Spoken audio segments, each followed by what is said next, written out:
माई बतावा फूल का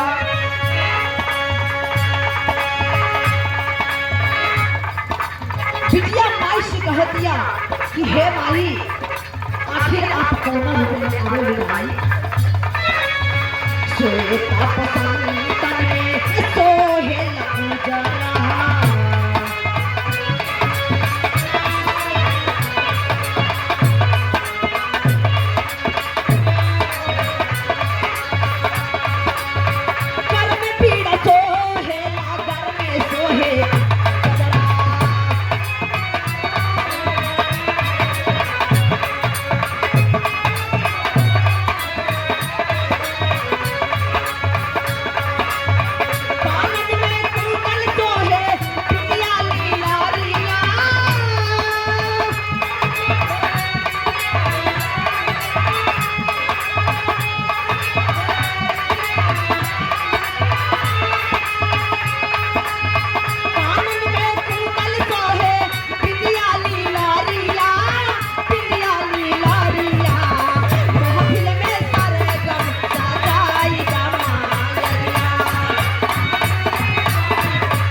अनेकों नाम से जाने लन,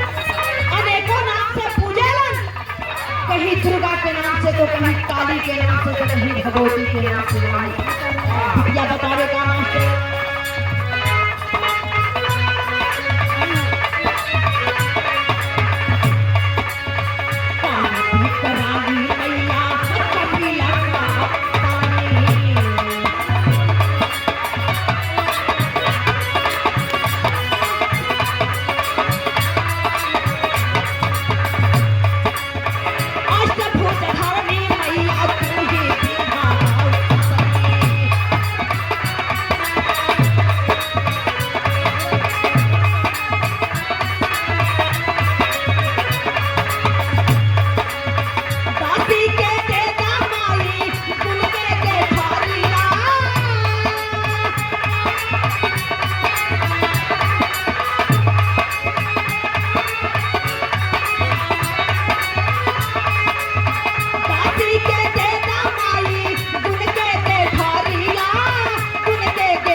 आज गावे बदे बजावे बदे आपके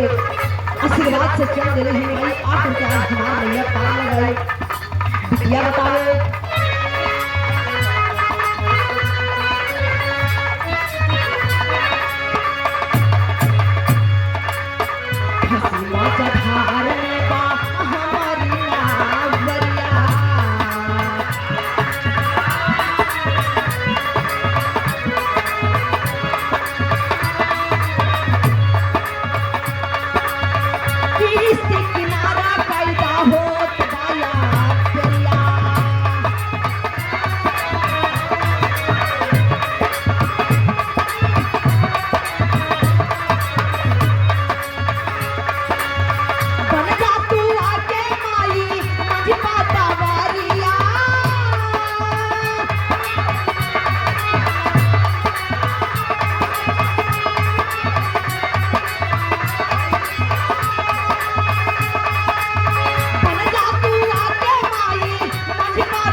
से इनका से परिचय है। एक तरफ से बहुत समान गार्जियन के चरण स्पर्श और तमाम भाई भैया के चरण स्पर्श आशीर्वाद की कामना है।